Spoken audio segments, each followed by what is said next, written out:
I want to say you brought up TikTok earlier and how you're using TikTok, but I saw you mention a few days ago or a week ago that you're getting bullied on TikTok and people Oh are yeah, being but I mean. don't care about that. That was just a joke. Like for me, TikTok is like not a serious thing. Like I know that it is, and I didn't take it seriously, but like that's not like my art, you know? Like my art is like making songs. Like I don't like no. I don't you know what I'm saying? Like it's an amazing Bullying you on platform and I TikTok. love social media, but like at the same time it's also like no. And I also don't like TikTok is very cool, but it's also very derivative. Like it's TikTok is not just a social media platform, it's an instrument, you know? And it's like that's I'm okay if I can use my instrument and my creativity to post original content on like Instagram or YouTube or Spotify, Apple Music, like whatever. But like what TikTok does is it's like, oh well here, take a piece of someone else's song and someone else's picture and use this green screen effect that someone else made and then, put your butt in it and like get a bunch of views. And it's like that's not like really to me like I understand that like everything is ultimately derivative and like it's a big circle, right? Like no one knows where the beginning is, but to me like that's definitely not where it is. I can tell you that equivocally. Who's bullying you on TikTok? Oh, nothing. I just kept posting about Water Fountain because like people had like listened to it and then they were like someone got annoyed and they made fun of it, so I just like duetted the TikTok to get a lot of views. Okay. I've definitely alienated all of my TikTok followers by now, but it's fine. It's not fine. Like I know I made a mistake and like I partially did that because I didn't understand the cultural context in which like TikTok resides and like it's actually important. But Come yeah, so on. Are people around you putting real stock and importance into TikTok? everybody is just the only way to get your music heard now, really.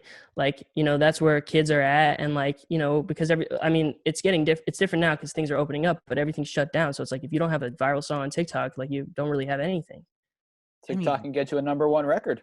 You Sometimes. know, the craziest part is that I had a big hit on Musically when I didn't own my song, Water Fountain. And then I go on TikTok and you see how many people have used it. And I was like, oh, what a shame. Like, but I got to leave some things in the past. Maybe that I have to leave in the past. But here's the deal. You're going to keep writing songs and you're going to keep putting out music. People will gravitate to another record. And also, TikTok is not the be all end all. And more people manipulate TikTok than anyone really understands. This will come out, but people manipulate the of it. Well, and people think they could put a price tag on virality. So everybody's paying different marketing agencies 50 grand, 60 grand, 150 grand, put it in the hands of influencers. It's all stuff. Well, but I get it though, because like ultimately, like, right, like you can have a song, but if I never post it or get it to people, they'll never know it exists, And so like I understand that.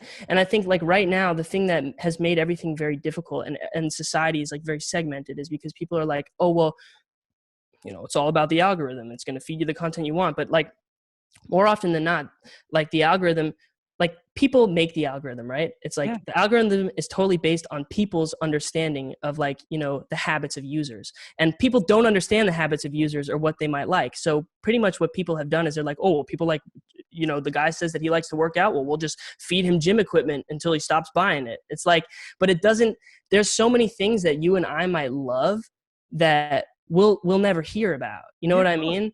And so it's like, I don't want to be like, I want to be exposed to new ideas. And right now, like getting people exposed to new stuff. And I understand like, it's a very difficult thing to do because like, 9 times out of 10, you're going to feed them something that they don't like. And you'd rather, to make money, feed them, the same thing over and over again in hopes that they'll still buy it. But like, think about how small people's worlds are becoming. Very narrow. And it's very difficult to get your music exposed to new people who might enjoy it. But because they haven't expressed to the algorithm yet that like their habits, because of their habits, they might like it. They'll never hear it. They'll never get it. Totally. 100%. And that's why I think, dude, the biggest thing is playlisting is such a huge part of discovery. Well, but you're a tastemaker and a curator and expose people to new stuff. And like, that's, you introduced my music to a lot of people and have really helped me. And like, that's really cool. And I think that people have said like, they're like, oh, it's all going to be it's like, it's not like, it's, you need people to find stuff and take a chance. Dude, after that, if people don't like it, it is what it is. But like, that's the most important part. No, you are 100% accurate in what you're saying. And it is, but it's multi-levels that it takes to really penetrate society and culture, like on all fronts. Do you get what I'm saying? Yes. It's part TikTok, it's part me, it's part Spotify. Yeah. It's like everybody makes up the giant like circle of cultures in a sense. Right. And but there's, no matter whatever happens, this is a cycle that is all, you can get on and you can get off. You can get on and you can get off. And sometimes you can ride the cycle a few more times. Do you know what I mean? Mm-hmm. But like, it's not a cycle that ever stops. It might change, it might have different forms, but the cycle of culture will always continue. Mm-hmm. As long as somebody has something to say and something to add to it, there's always going to be an opportunity to get into the flow of it. Right. That was true. And I think as things progress, like TikTok has been great for a lot of different reasons. I think TikTok has made a lot of songs popular that maybe would have never been popular. I think it's made hip hop more mainstream than ever. You know, like I think something like Savage being as big as it has and seeing all of these random white people from all over America doing this stupid dance, it is unifying in a sense. It is. It is. But is that, I don't know if that's necessarily the platform if it isn't the song, if that makes sense. Well, yeah, for me, The song was bigger than the platform. the platform, it only sort of like exists because there are songs for people to like, you know, derive their content from, right? Totally. So it's like, for me, it's like, it's not always great for the creator of the songs who are like driving the platform. So they'll be like, oh, like, you know, you want to get exposure on your music, like you should make TikToks. It's like, what if they said to dancers like, hey, you want to dance? Why don't you make music? Yeah. It's like, Same thing. it doesn't work. Like, people, why force you to do that? Sorry, I get mad about it. Good, but why force you to do TikToks as opposed to like then putting money in the hands of Charlie D'Amelio and saying, go and do a water fountain dance and make it into the water fountain challenge? I mean, you know, I prefer for my stuff like I'll leave that to the label. I don't know. I don't think about those things. Like that kind of stuff is not like, I just think about like, for me, like I try to worry about like the things that I can do personally to like help influence culture and like. Yeah, you want to do dances? You want to do not at all, but I've done them and it's embarrassing, you know. Like I don't do that, you know. Whatever. I don't want to hate on the platform because it's amazing, and I'm not hating on it or the people that create content on it. They do really cool stuff, and I've often found myself stuck on there for like 10 hours watching. Which is exactly what you should be doing. You shouldn't be one of the people you laugh at. Well, I'm not laughing at them. I'm laughing with them. But also, like I'm getting laughed at. But also, I just like I like to make music. You know.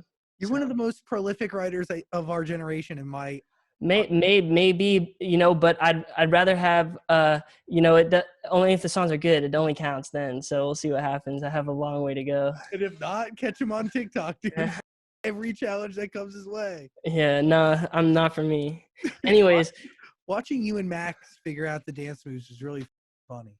Well, I've embarrassed myself like a lot. I didn't realize how many people were watching, so I can't go back now. It is what it is. The other day on our show, we were talking about how we relieve stress, and I said I throw my phone, and then I saw you tweeted that you threw your phone and broke it. Yeah, I threw it against the wall. Yeah, no, it was really cool. Relieved a lot of my stress until I realized that I didn't back up any of my information to the cloud. So. Oh, that adds stress then. Yeah. Did you lose any songs, notes? I lost everything, but it hurt so good. So, yeah. You gotta throw the phone at pillows. That's what I've learned because I've shattered multiple phones. Go straight for the pillows. It still feels good, but the phone's not broken. Okay, well that's what I should do next time. I'll the next time I break my phone, I'll keep that in mind. What happened in your life that prompted you to throw your phone at the wall? TikTok. I wish you were lying, but I know you're not. I just want my song to go viral on there so bad so I can just stop. Which one? Which one do you want? Any, I don't care. I would take anything at this point, just please. Right now. Right, so somebody out there needs to make a TikTok dance to one of his songs, make it go viral, and then he can retire. We don't want I Built a Friend era. Like we like, I don't at this point I'll take anything. No. No more Paper Crown. Okay, fair enough. You know, something from this album. These two yeah. Challenge yourself, everybody. Do it. Pick a song. Yeah, do that. Or maybe attempt to light a match in the they throw it back like that. Yeah. That's probably the sexiest thing you guys have ever seen. What's your best dance move? I want to see it right now. Oh, I don't have any dance moves. You threw it pretty well. I got some bar mitzvah swag though. Yeah. Hey, manifest this virality right here, right now on TikTok. All right. all them Charlie D'Amelios and the Lauren Grays and the influencers of the world. Please, we love you guys. Take it and run. And they do like you a lot. I see them and they bring your music up to me. Some of them come on our show. Some of them don't. We're not cool enough. We're too old for some. No. But they do dig you. See, that's the thing. Is like you can't equate your success to that type of metric because Too late. I love It's you. already done. Congratulations on the new album.